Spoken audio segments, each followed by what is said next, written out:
ইরানের উপর ইসরায়েলের বর্বরোচিত হামলায় উত্তপ্ত হয়ে উঠেছে পুরো মধ্যপ্রাচ্য। এর মধ্যে বহুল আলোচিত এবং আন্তর্জাতিক গুরুত্বপূর্ণ নৌরুট হরমুজ প্রণালী বন্ধ করে দেওয়ার প্রক্রিয়া শুরু করেছে ইরান। এই অবস্থায় দক্ষিণ পূর্ব এশিয়ার দেশগুলোতে জ্বালানি তেলের সংকট সৃষ্টির সংখ্যা দেখা দিয়েছে। তবে আগে থেকে বাংলাদেশ পর্যাপ্ত জ্বালানি তেলের মজুত রাখায় কিছুটা চিন্তামুক্ত বাংলাদেশ পেট্রোলিয়াম কর্পোরেশন। বিশেষ করে সৌদি আরব থেকে মাসে 1 lakh metric ton crude oil আনতে হয় বাংলাদেশকে। এক্ষেত্রে হরমুজ প্রণালী বন্ধ হয়ে গেল। বিকল্প হিসাবে রয়েছে আরব আমিরাতের ফুজিয়ারা বন্দর। ক্রুড অয়েল ওখান থেকেও মাঝে মাঝে আমাদের লোড হয়। সো ওইটা থেকে আমরা ধারণা করছি তারা ওই বন্দরটা ব্যবহার করতে পারবে যদি হরমুজ প্রণালী বন্ধ হয়ে যায়। বাংলাদেশের ক্রুড অয়েল সৌদি আরব এবং এলপিজি ও এলএনজি কাতার থেকে হরমুজ প্রণালী হয়ে আসলো। এক্ষেত্রে পরিশোধিত জ্বালানি তেল হিসেবে পরিচিত octane, petrol, diesel, furnace oil এবং জেট ফুয়েল আমদানি হয় দক্ষিণ পূর্ব এশিয়ার দেশ ইন্দোনেশিয়া, মালয়েশিয়া, থাইল্যান্ড এবং সিঙ্গাপুর থেকে।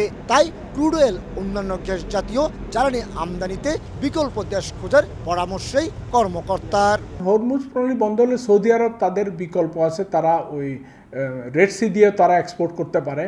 তবে কাতারের গ্যাস বা এগুলোর ক্ষেত্রে হয়তো ডিফিকাল্টিস হতে পারে। সেক্ষেত্রে আমাদেরকে বিকল্প উৎসগুলো এখনই খোঁজা শুরু করা দরকার। বিপিসির তথ্য অনুযায়ী এই মুহূর্তে বাংলাদেশে 32 দিনের মজুত হিসেবে 3,72,000 মেট্রিক টন ডিজেল, 12 দিনের 12,000 মেট্রিক টন অকটেন, 13 দিনের 16,600 মেট্রিক টন পেট্রোল, 31 দিনের 51,000 মেট্রিক টন জেট ফুয়েল এবং 29 দিনের 51,000 মেট্রিক টন ফার্নেস অয়েল মজুত রয়েছে। তবে যুদ্ধ দীর্ঘায়িত হলে জাহাজ ভাড়া বেড়ে যাওয়ায় জ্বালানি তেলের দাম বাড়ার সংখ্যা বিপিসির। রিফাইন্ড অয়েল 20% এফেক্ট করে হচ্ছে হরমুজ প্রণালী, ক্রুড অয়েল 30% এফেক্ট করে হরমুজ প্রণালী। সো এইটার একটা রেস্ট্রিকটিভ এফেক্ট কিন্তু পড়ে যাবে হচ্ছে আন্তর্জাতিক বাজারের উপরে, আপনি যেখান থেকে তেল কেনেন। বিপিসির তথ্য অনুযায়ী আগামী 1 মাসের মধ্যে জ্বালানি তেলবাহী আরও অন্তত 9টি জাহাজ ভিড়বে এই চট্টগ্রাম বন্দরে, যার মধ্যে রয়েছে 27,000 metric ton octane, 25,000 metric ton furnace oil, 1,80,000 metric ton diesel, 10,000 metric ton jet fuel.